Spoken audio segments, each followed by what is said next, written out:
கண் மூக்கு வாய் எல்லாம் வருது. அப்படித்தான் வந்திருக்கு. இப்ப நீங்க இந்த நிலையில இருந்து இப்ப நான் என்று சொல்லி நீங்க தரிப்படுறேன்டா எந்த பண்புக்கு வரணும்? பார்வை, கேள்வி, பேச்சு, மூச்சு இதுல நாளை சொல்றாங்க. ஆனா பண்பு யாவும் அங்க.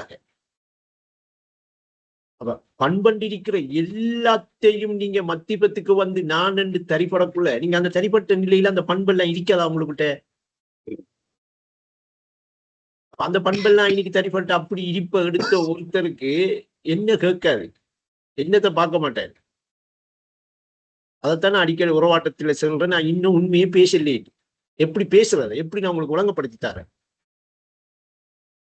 ஐம்புலன் ஆட்சி கொண்டுதான் அனுபவம் என்று அமைதண்டா. அந்த ஐம்புலன் ஆட்சிங்கிறது கண்கான் இந்த உறுப்புகள் எல்லாம் பௌதீகமாக இருக்கிற வெட்டாவர் மதுகரை அல்லாமல் ஆட்சி பண்ணுது எது? பார்வை, கேள்வி, பேச்சு, மூச்சுங்கிற பண்பு தான் ஆட்சி பண்ணுது. அது ஆட்சி பண்ற நிலையில இருக்கு. இப்ப நீங்க நான் என்று சொல்லி உணர்வை பிடிச்ச உடனே அந்த உணர்வு உங்களுக்கு முதல் என்ன செய்யும்? பார்வை, கேள்வி, பேச்சு, மூச்சு எல்லாம் நான், நீயே ஆட்சி, நான் என்றுதான் உங்களுக்கு உணர்த்தும். உணர்த்தக்குள்ள இப்ப நீங்க அந்த பண்போட சம்பந்தப்பட்டிருப்பீங்களா இல்லையா? அப்ப இந்த பண்போட நீங்க சம்பந்தப்பட்டு அதுதான் நான் என்று நீங்க உணர்ற இடம் வந்த உடனே இந்த கட்டுண்ட நிலை என்னையாகும்? கலைஞ்சு போகும். அது எப்படி ஒரு அணுக்களுடைய திரட்சியால உருவாயிச்சோ அப்படியே என்ன செய்யும்? ஆனா நீங்க உணர்ந்த நீங்க இருப்பீங்களா இல்லையா? அப்படி அப்ப உங்களுக்கு பார்வை உங்கள்ட்ட இருக்கா இல்லையா? நீங்க கேள்வி உங்கள்ட்ட இருக்கா இல்லையா? அப்ப ஏதாவது ஒண்ணு உங்களுக்கு கேட்க முடியுமா? ஏதாவது ஒண்ணு நீங்க பார்க்க முடிவீங்களா? அப்ப அதைத்தான் சொல்றாங்க. எனக்கு தெளிவா நீங்க கொஞ்சம் அதுவும் பக்கத்துல இருக்கணும் அப்படின்னு சொல்றாங்க.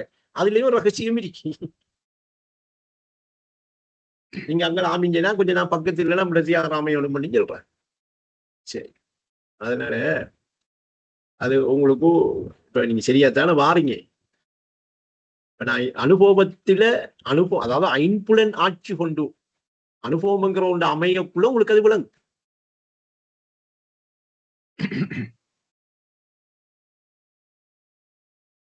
அது அந்த நிலை வரக்குள்ள முகமது கனி அது ஒரு தனி அழகா வந்துடும். அதை வேறுபடுத்தி காட்டுறாரு. அதுக்குள்ள சாதாரணமா உலகத்துல வாழ்ற யாருமே சம்பந்தப்பட மாட்டேன். அது அந்த அளவுக்குள்ள வர மாட்டேன். அவளுக்கு அப்படி ஒரு அழகு இருக்கிறதுன்னு தெரியா, அது அவரோட உள்ளம் காட்டி கொடுக்காது, அந்த இடத்துக்கு வர மாட்டாங்க. இப்ப நம்ம அப்படி இல்லை. நாம இப்ப உடலை நான் என்று உணராம உணர்வை நான் என்று எடுத்து அந்த உணர்வை உள்ளத்துல சரிப்படுத்தக்குள்ள நாம உணர்வு, உள்ளம், நினைவு, அறிவு, பார்வை, கேள்வி, பேச்சு, மூச்சு இந்த குணங்களை எல்லாம் உணர போறோம். நாம இந்த குணங்களை எல்லாம் நாம என்ன செய்யும்? அனுபவத்துல காண போறோம். அதுக்கு நானா இல்லையா? இந்த பௌதிகமா தெரிகிற கண், மூக்கு, வாய் என்று சொல்லி கால் என்று தெரிகிற இந்த உடல் மட்டும்தானே நான். பௌதிகமா தெரிகிற இதுல ஒரு மறைவா சூட்சுமமா குணங்கள் எல்லாத்தையும் நான் என்று சொல்லி உணர்ந்து ஒருத்தன் இருந்துகிட்டு பார்க்கான், கேட்கான், பேசுறான், நடக்கான், குடிக்கான். அதை உணரணுமா இல்லையா? அதை உணர்ற இடம் வந்து அதை உணரக்குள்ள அது ஒரு கட்டுண்ட இருப்பாக இருக்காது. ஒரு கட்டுண்ட இருப்பாக அமையாது. நீங்க அதை ஆரம்பிக்கக்குள்ள கட்டுண்ட இருப்பு மாதிரி தான் அமையும். அதான் சொல்றாங்க, உடலுக்குள் நான் எனும் கூற்று உண்மையை உணராத உளுத்தரின் கூற்றுங்க. உடலுக்குள்ள கட்டுப்பட்டுக்கிட்டு உடலுக்குள்ள நான் இருக்க நினைச்சுக்கிட்டு கண்டு முடிக்கிட்டு தியானம் செய்யறவங்க, நான் உடலோட சம்பந்தப்பட்டு ஒரு நிலைப்பட்டா நான் தெய்வத்தோட தொடர்பாயிட்டேன் என்று சொல்றவங்க எல்லாம் ஒரு கற்பனைக்குள்ள போறாங்க. இது அப்படி இல்லை. இது உடலை மறந்து உலகத்தை மறந்து ஏக வியாபகமா நான் இருக்கேன் என்று அந்த இறைவனுடைய தரிசனத்தை, இறைவனுடைய சந்திப்பை அவர் பெற்றுக்கொள்வார். இதைத்தான் வேதம் செல்லுது. மறுமையில நீங்க இறைவனுடைய சந்திப்பை நிராகரிக்கிறீங்களா? மறுமையில நீங்க இறைவனை சந்திக்கிறத என்ன செய்யறீங்க? நம்புறீங்க இல்லையா? ரெண்டெல்லாம் வேதம் கேட்டுக்கிட்டு இருக்கு. யார நம்மளை பார்த்தா இருக்கு. அப்ப அதுல இருந்து நமக்கு உறுதியாகணும் என்னன்னா மறுமையில இறைவனை சந்திக்கக்கூடிய வாய்ப்பு இருக்கு. அப்படி என்றால் அந்த வழியைத்தான் இந்த வேதம் காட்டுது. அப்படி என்றால் நாம இந்த வேதத்தை பின்பற்றி, இந்த ரசூலை பின்பற்றி, கலிமாவை பின்பற்றி, கொள்கையை பின்பற்றி போனா நம்ம இறைவனை சந்திக்கணும். இதுவரைக்கும் யாராவது பகிரங்கமாக நான் இறைவனை சந்திக்கிறேன், எனக்கு சந்திக்கிற வாய்ப்பு கிடைச்சி மிகராஜுக்கு பயணம் போனேன் என்று சொல்லி வெளிப்படுத்திருக்காளா? வெளிப்படுத்தி காட்டிக்கா. சித்திரத்துள் முந்தகா வரைக்கும் ஜிப்ரீல் அழைத்து செல்வார் என்று சொல்லி போட்டு நமக்கு சொல்றாங்க. களிமா பொருள் இருந்து கருத்தை செலுத்தி அதில் கருத்தை செலுத்தி நீ தோணுவாய் உண்மை மிகராஜின் வழி காணுவாய். நமக்கு நீயும் அந்த வழியால் வரலாம், அந்த வழியை காணுவாய். அப்ப இன்றைக்கு நாம அதை உலகத்துக்கு பகிரங்கமாக பேசி பகிரங்கமாக போட்டு விட்டுக்கமா இல்லையா? மறைஞ்சுக்கிற ஒண்ணு செய்யலையே. அப்ப அது மாதிரி நீங்க உங்களோட இடிப்பு நிலையில இருக்கிற பார்வை, கேள்வி, பேச்சு, மூச்சு, இந்த பண்பு எல்லாம் தான் நீங்க. அந்த பண்பு எல்லாம் சேர்ந்து பௌதிகமாய் நான் ஒன்றை உருவாக்கி வச்சிருக்கே ஒரு கட்டுண்ட ஒரு விஷயம், அது நீங்க இல்லை. அது உங்களுக்கு தந்த ஊடகம். உங்களை உணர்றதுக்கு, உங்களை அறியறதுக்கு உங்களுக்கு தந்த ஊடகம். நீங்க உங்களோட அறிவை பயன்படுத்தணும். அந்த உங்களோட அறிவு, உன்னறிவு என்று சொல்றதா நீங்க உங்களோட அறிகிற அறிவு. உங்களை நீங்க உணர்றது, உங்களை நீங்க என்ன செய்யற, தியானம் செய்யற. உன்னை நீ உணர்ந்து கொள்ள ஒரு தியானம் செய். தன்னை அறி, தன்னுடைய ரப்பை அறிவாய். இந்த அறிவை பயன்படுத்தும். இந்த அறிவு கிட்ட வந்தா மட்டும்தான் இந்த பண்பு எல்லாம் என்ன செய்யும், விளங்கும். விளங்குற இடம் பெறும், உணர்ற இடம் பிடிப்படும். இல்லாம போகல. இது வேற வழி இல்லத, வேற எந்த வழியாலையும் போகல. ஆகும் லேசி என்ன தெரியுமா, நான் நான் என்று சொல்லி இருக்கா ஒரு உணர்வு உங்களுக்கிட்ட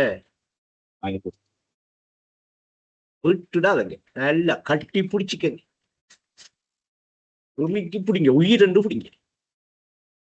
அப்ப என்ன செய்யும், அதை நீங்க எந்த அளவுக்கு உயிரென்று பிடிக்கிறீங்களோ அந்த அளவுக்கு என்ன செய்யும், அந்த உணர்வு ஏக வியாபக தன்மையை உணர்த்தும். உடல் மறக்கும், கட்டுன்றிருக்கிற இந்த நில மறக்கும். அப்ப அறிவை மயக்குவது புலனாட்சி, ஆசையை ஊட்டுவது புலனாட்சி, அமைதியை கெடுப்பதும் புலனாட்சி. இன்றேல் அகிலத்தில் வாழ்வு இல்லை, இறந்தாச்சு.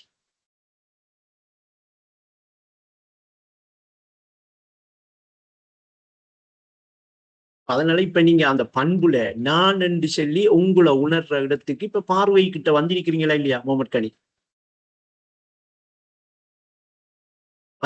வந்திருக்கமா? அதுதான் காண்போம். இந்த காண்போன் என்று சொல்லி நீங்க வந்து நான் என்று சொல்லி அந்த காண்போனுங்கிறது நான் என்று நீங்க நிக்கிறது இப்ப என்ன பண்பு கிட்ட வந்திருக்கோம்? பார்வை பஷீருன்னு கிட்ட வந்திருக்கும். இப்ப இதுல நீங்க என்ன சொல்லணும், அடுத்தது இந்த நிலையில இருந்துகிட்ட கேள்வியையும் எடுக்கணும்.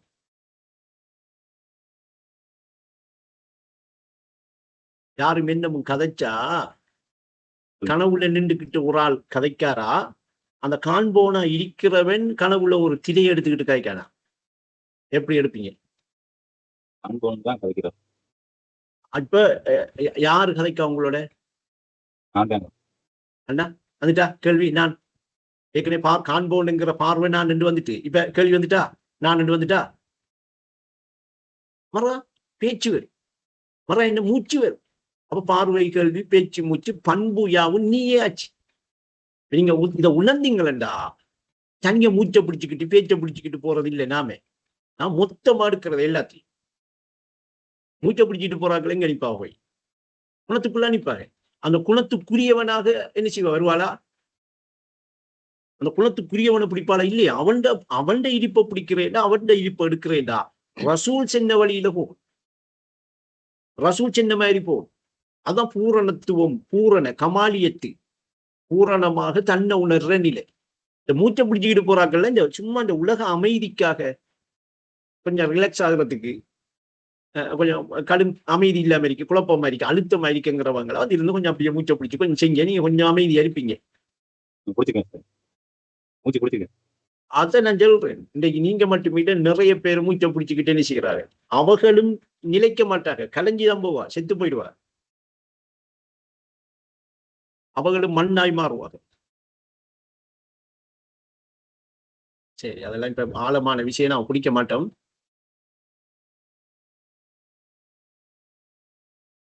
இப்ப ஈனைக்கு இப்ப காண்போனுங்கிற நிலையிலிருந்து அடுத்த பண்புக்கு என்ன செய்யணும், நம்மளோட உள்ள பக்குவமாகணும். அது என்ன கேள்வி?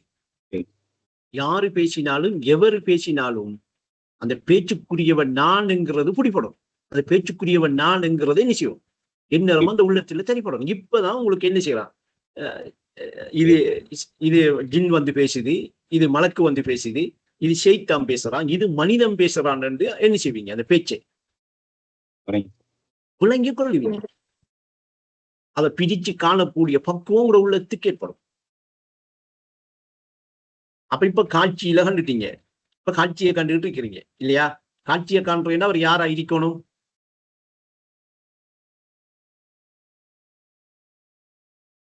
காண்போனா இருக்கணும் இல்லையா? அப்ப காண்போனாக இருக்கிறவரு காட்சிய எங்க காண்றாரு, எதுல காண்றாரு? அந்த காண்போனா இருக்கிற அந்த நிலையில காண்றாரு. அந்த நிலையில அவர் அந்த காட்சியை காண்றாரு. அப்ப அது யாருடைய காட்சி? தன்னுடைய காட்சி இல்லையா? இப்ப அந்த காட்சியை கண்டுகிட்டு இருக்கிற அந்த காண்போனுங்கிற நிலையில அடுத்தது என்ன செய்வாரு? கேள்வியை காணுவார். கேள்வி என்ற என்ன?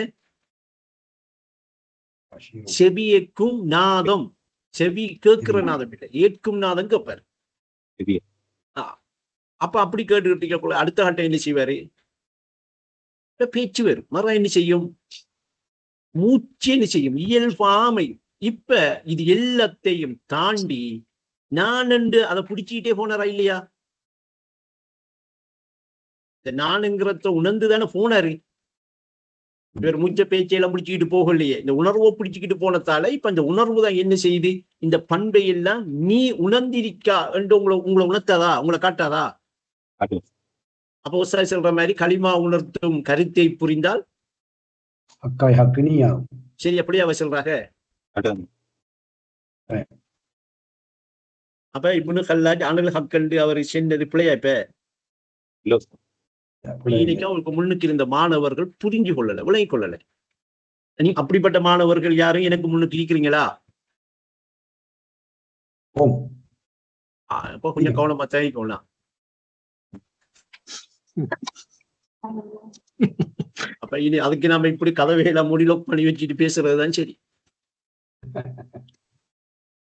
அப்ப உஸ்தாது சொல்றாங்க என்னண்டா, அவரு அரசனை எடுத்துக்கிட்டாராம், அரண்மனையை எடுக்கலையா என்று சொல்றாங்க. அரண்மனையை விட்டுட்டாராம். அப்ப அரசன் வந்தா என்ன செய்யும்? அரண்மனையும் சேர்த்து எடுத்துக்கொண்டுனா அரண்மனையும் அரசனுக்குரியதா இல்லையா? இன்னைக்கு அதை விளங்கப்படுத்தி தாராங்க. அப்ப அதனுடைய உள்ள ரகசியங்களை நீங்க விளங்கி கொண்ட விளங்கும். அப்ப இன்னைக்கு இப்ப உங்களுக்கிட்ட இருக்கிற இந்த நானுங்கிற உணர்வை நீங்க மறந்தா நீங்க யார மறக்குறீங்க?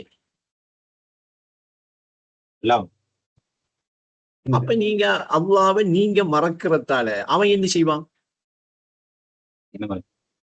அப்ப உங்களோட காரியங்கள் எல்லாம் எப்படி நடக்குமா? அவன் நாடாம இங்க ஒரு அணுவா செய்யாதாமே. அப்ப அவன் மறந்துட்டால என்ன செய்யுது? சீரா போகுது இல்லை, சீரா நடக்குது இல்லை. சீரா நடக்கணும்ல, நீங்க அவனை நினைங்க. அவன் என்ன செய்வான்? உங்களை நினைப்பான், உங்களை ஞாபகப்படுத்துவான், உங்களை நினைவு வைப்பான். நீங்க மற யாருக்கு பயப்படணும்?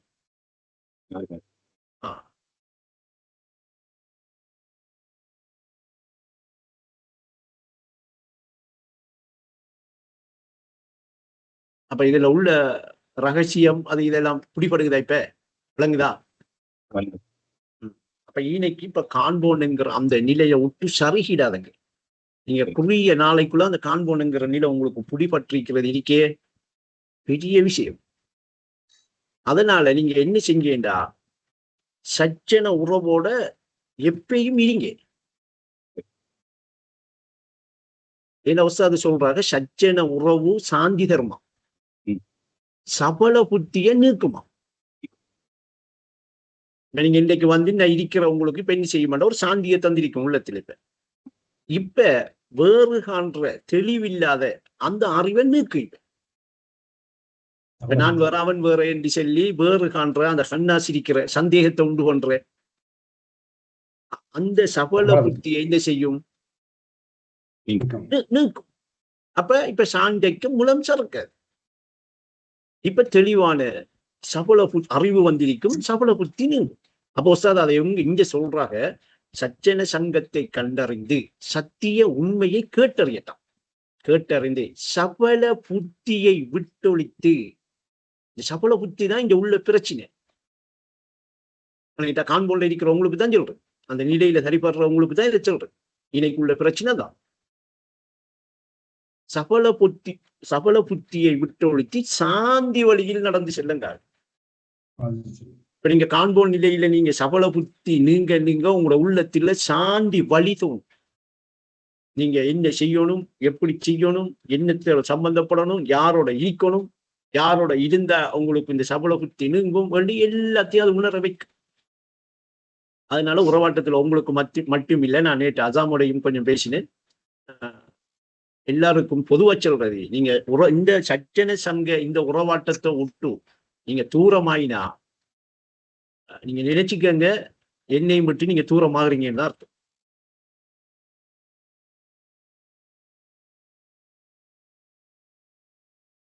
அதனால தூரமாகாதங்க. உங்களுக்குரிய தளம், உங்களுக்குரிய இடம், உங்களோட அறிவை நீங்க எடுக்கிறதுக்குரிய ஒரு இந்த உலகத்துல நீங்க உங்களோட ஊட்ட இருந்துகிட்டே உங்களோட போனுக்குள்ளால இதை பெற்றுக்கொள்ளக்கூடிய மாதிரி ஒரு வழி இனி கிடைக்க.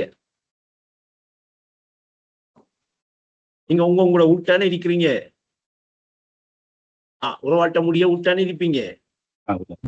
எங்கேயாவது வெளியே இறங்கி சப்பாத்தை போட்டுக்கிட்டு போயா இப்ப இந்த அறிவை தேடி அறிவை எடுக்கிறீங்க.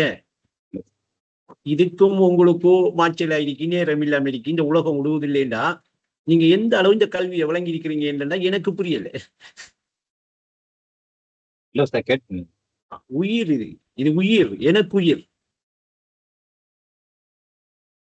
அப்ப நீங்க உங்களோட உயிரை நினைங்க.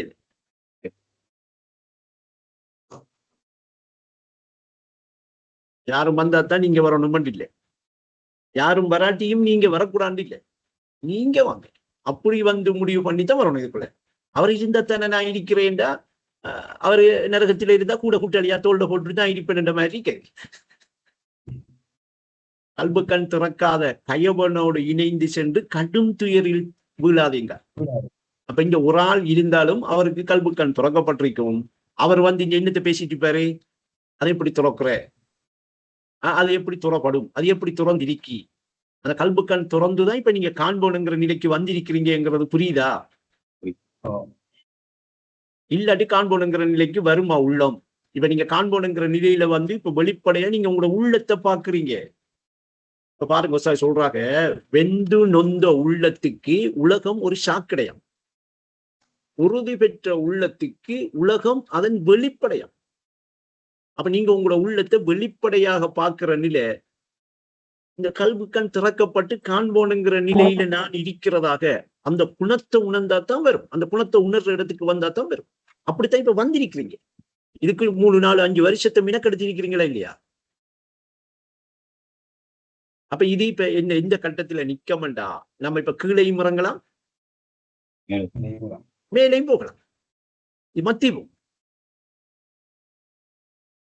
இந்த டைம்ல மிச்சம் கவனமா இருக்கும்.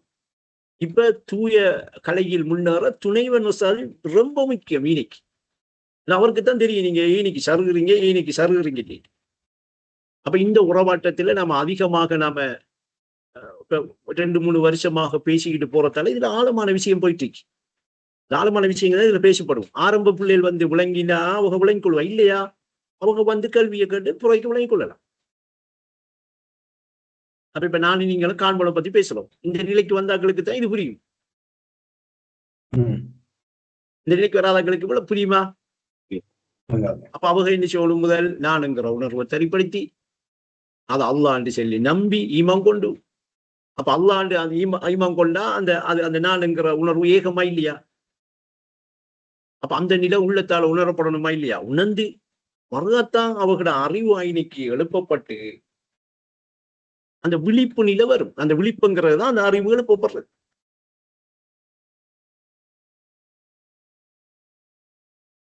அப்ப இப்ப நீங்க அந்த நிலையில எந்த அளவுக்கு நமக்கு தரிபாட அடையக்கூடிய உள்ளம் அமையுதோ, இது லேசா தரிப்படும். யாருக்கு தெரியுமா?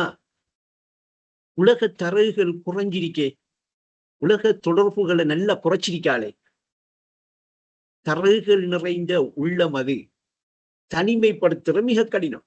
இந்த உள்ள இந்த காண்போனுங்கிற நிலையில தரிப்படாது, தரிப்படுறதுக்கு வராது, தரிப்படுத்தையுமே இல்ல.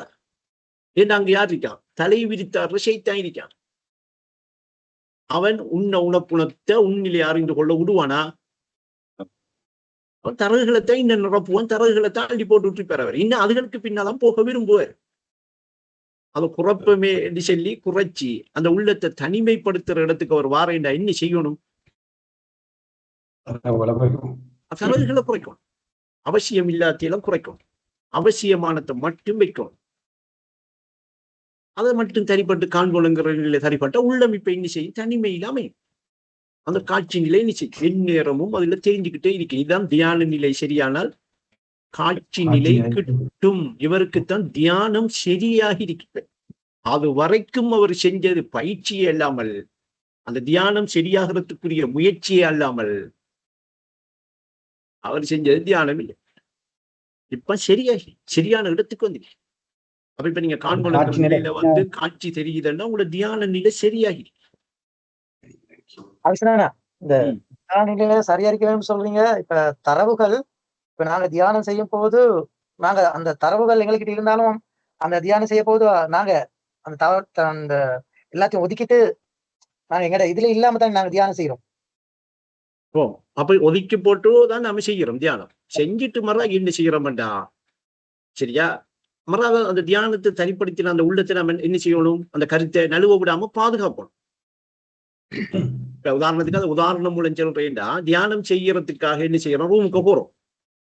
போன உடனே ரூம் நிறைய நமக்கு சம்பந்தம் இல்லாத சாமான எல்லாம் கிடக்கு, அடிக்கி கிடக்கு.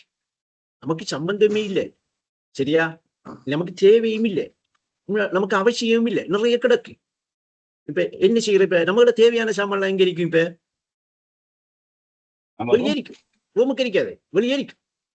அப்ப நமக்கு அந்த வெளியே கிடக்கிற சாமானுக்கு சம்பந்தம் இல்லை. ரூமுக்கு அங்க போய் பார்த்தா இந்த தரகுகள் எல்லாம் தான் நிறைஞ்சு போயிருக்கு. இப்ப தியானம் செய்யக்குள்ள என்ன செய்யறோம், அந்த சாமானியில வெளியே தூக்கி போட்டுட்டு இப்ப நான் போய் இருந்து எனக்கு தேவையான சிந்தனை, எனக்கு தேவையான அறிவு என்ன நான் உணர்ற விஷயத்தை எல்லாம் வைக்கணும் இல்லையா? வச்சா இனி அந்த ரூமுக்கு என்ன இருக்கணும், தரவுகள் ஒன்றும் இல்லை. அதான் நான் வச்ச எனக்கு தேவையானது இருக்கணும். அதை வெளியே தூக்கி போடலாமா? நாம என்ன செய்யறோம்டா, தியானம் செய்யற நேரத்துல மட்டும் போய் ரூமுக்கு கிளீன் பண்ணி நமக்கு தேவையானதை வச்சு போட்டு வர திரும்ப வெளியே வரக்குள்ள என்ன செய்யறோம்டா, நம்ம தேவையானதை வெளியே தூக்கி போட்டு திரும்ப என்ன செய்யறோம், அள்ளி எடுத்துக்கணும். அந்த தரகுகள் எல்லாத்தையும் ரூமுக்கு வைக்கும். இது இப்ப கருத்தை பதிக்கும், நழுவ விடாம பாதுகாக்கம் இல்லை. கருத்தை உள்ளத்துல பதிக்கும், சரியா? அந்த நானுங்கிற உணர்வு அல்லாஹ்ன்னு சொல்லி நாம உள்ளத்துல என்ன செய்யறோம், அந்த உணர்வை பதிக்கும். இந்த கருத்து உள்ளத்துல உணரப்படுது. பட்டோன்னே இப்ப ரூம் துப்புராயிட்ட இல்லையா? அல்லாஹ்வின் அருளின்றி அகப்பரிசுத்தம் யாருக்கும் இல்லையா? இப்ப அந்த உணர்வு அல்லாஹ்ன்னு நம்பி நீங்க சரிப்படுத்தணும். இப்ப துப்புராது. இனி என்ன செய்யக்கூடாது, துப்புராக்கின உள்ளத்தை கரல் படியாம பாத்துக்கணும். தரைகளை கொண்டு போய் அள்ளு போய் குமிச்சு திரும்ப அதை என்ன செய்யக்கூடாது, அந்த ரூமை அப்படி செஞ்சா என்ன செய்யும்டா, அந்த தட்டி ஒலிம்பின அந்த அறிவு என்ன செய்யும், திரும்ப உறங்கும். திரும்ப உறக்கத்துக்கு போயிடும். போனா கெட்ட நரகத்தின் பெயர் அறிவு உறக்கும். இப்ப என்ன செய்வாரு, நீதியை நித்திரையில அழுத்திட்டாரு. அது யாரு, அவர் அம்மாராவா? அரக்கனாலும் போயார் காலையில். நாம பாக்குறதுக்கு நல்லவனா இருப்பார், ஆனா உள்ளுக்கு என்ன புத்தி இருக்கும்டா, அரக்க குணம், அரக்கர் புத்தி இருக்கு, கொடிய குணங்கள் எல்லாம் இருக்கு. இல்லாம அதை சீர்படுத்தி அவர் வச்சுக்கிறேன், அந்த கருத்தை நழுவ விடாம பாதுகாக்கணும். எந்நேரமும் ரூமை என்ன செய்யணும், கவனிச்சுக்கிட்டே இருக்கணும். அதுக்குள்ள கரல் போகாம, அந்த கருத்து நழுவாம அவர் அதை பார்த்துக்கிட்டே இருக்கிற நிலைக்கு வாரதுதான் காண்போன்ங்கிற நிலை. அது படிப்படியா வந்தீங்கன்னா வரும், உங்களுக்கு வரும், வராம விடாது. அதுக்கு நீங்க என்ன செய்யணும்டா, இந்த உறவாட்டத்தோடையும் என்னோடையும் தொடர்பா இல்லைன்னா வராது. ரெண்டோடையும் தொடர்பாய்க்கணும். என்னோட தொடர்பா இருக்கிறது தான் நீங்க தியானத்தோட இருக்கிறது, உறவாட்டத்தோட தொடர்பா இருக்கிறது இந்த சச்சனை, இந்த உறவுகளோட சாந்தியோட இருக்கிறது, சபல புத்தினுங்கிறது. இது ரெண்டையும் விடக்கூடாது. ஏன்னா நாங்க இது ரெண்டையும் விடாமத்தான் முன்னேறினோம் வந்தோம். அதைத்தான் நாங்க உங்களுக்கு சொல்லலாம். இல்ல அதெல்லாம் இல்லை, நாங்க அதையெல்லாம் தாண்டி வருவோம். உங்களுக்கு ஒருத்தன் சின்னண்டா அவனுக்கு பின்னால போகலாம். நம்மள போட்டு வந்து கஷ்டப்படுத்தக்கூடாது. அதை இதையெல்லாம் கேட்டுக்கிட்டு நம்மள்ட்ட வந்து ஒரு கேள்வியை கேட்டு ஒரு விஷயத்தை எடுத்து ஒரு விஷயத்தை புரிதல் கெடுத்தீங்களாண்டா, நான் உங்களுக்கு அந்த பாதையை கூறுறேன்டா, நீங்க என்ன செய்யணும், நான் சொல்ற விஷயத்துக்கு பணியும் பாதம் பணியணும். அதான் பாதம் பண்ணிடுறேன். வேற காலில் வந்து விழுவுறது இல்லை. பாதையை கண்டு கூறும் மேதை பாதம் பார்த்து பணியும். இல்ல நாங்க பிடிச்சுக்குவோம், நாங்க பிடிச்சுக்கிட்டேன் எங்களுக்கு தெரியுமாட்டா, நீங்க உங்களோட பாட்டுல போகலாம். எந்த நேரத்தை வந்து வேஸ்ட் பண்ண தேவையில்லை இல்லையாசம். எந்த நேரம் எனக்கு பொண்ணானது, பெருமதியானது. நான் அது பெருமதியாக நினைக்கிறவங்களுக்குத்தான் அந்த நேரத்தையும் அந்த கல்வியையும் கொடுப்பேன். இல்லையா, அவளோட நல்லா இருக்கிற மாதிரி தான் இருப்பேன். ஆனா இந்த உள்ள அவளோட இன்னும் இல்லை, நல்லா இல்லை. என்ற இறைவன் எப்பயும் உள்ளத்தை தான் பார்ப்பான். செயலுக்கு கூலி உலகம் தரும். நோக்குக்கு கூலி. அதனால நீங்க அவன் உங்களோட உள்ளத்தை பார்க்க, அவனை நீங்க உணர்றீங்களான்னு பார்க்க, அவனை நினைவு வச்சிருக்கிறீங்களான்னு பார்க்க, எந்நேரமும் நீங்க இறை உறவோட இருக்கிறீங்களா, மொத்தத்துல நீங்க இன்சானா இருக்கிறீங்களான்னு பார்க்கணும் இல்லையா, பார்ப்பானா இல்லையா? அப்ப அதை நீங்க மறந்து உங்களோட உள்ளத்துல சைத்தானோட அவனை இருப்பாட்டி அவனோட உறவை வச்சுக்கிட்டு இருந்தா, அப்படி வச்சுக்கிட்டு இருக்கிற உங்களுக்கும் எனக்கும் இனி சம்பந்தம் ஏற்படுமா? சம்பந்தம் அப்ப அப்படி இருந்துகிட்டு என்னோட சம்பந்தம் படுறீங்கன்னு வெப்பமே விளங்காமையா இருக்கும்.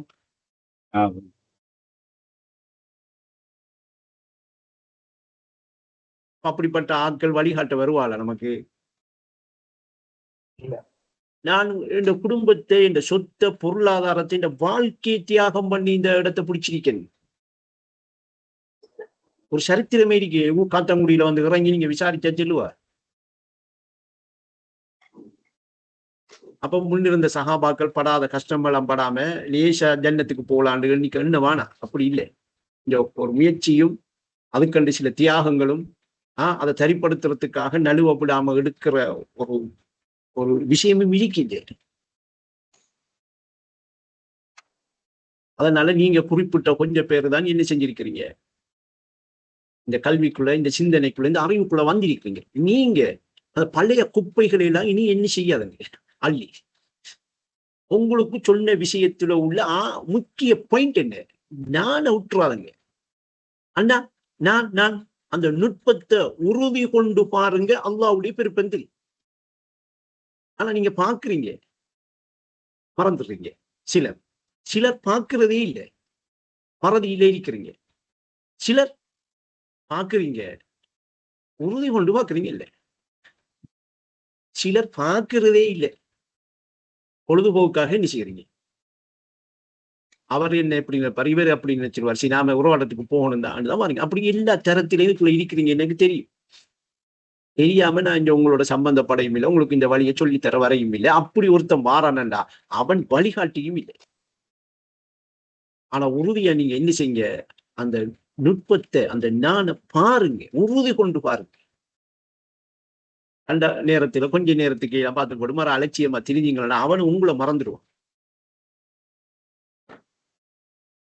ஆனா நீங்க என்ன செய்யலாம், அன்றாட செயல்களோடு ஆனந்தமாக வாழ இயலாது. வாழ்க்கையில் என்று நான் சொல்ல வரல, தியானத்தை விட்டு நீ வாழாதேங்க. உங்களுக்கும் அவனை உணர்றதுக்கு, அவன நிலையில தரிபடுறதுக்கு உலகத்தில ஏதாவது ஒன்று தடையா இருக்கா?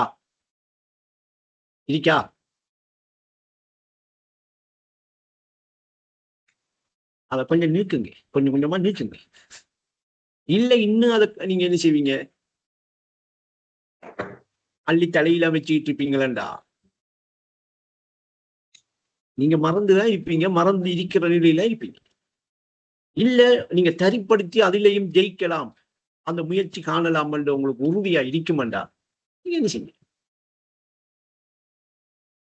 ஆனா 100% அது சாத்தியம் இல்லைங்கிறது எல்லாருக்கும் தெரியும்.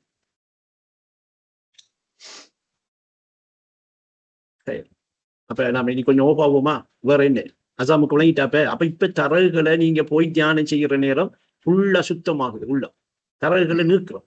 அதான் திரும்ப வந்த உடனே என்ன செய்யறோம், அப்ப நாம என்ன செய்யணும், திரும்ப தியானத்தை விட்டு போட்டு வந்து அது நம்மகிட்ட இருக்கிற பதிவுகள் தரகுகள்ல எது தேவை என்று நம்ம கவனிக்கணும்.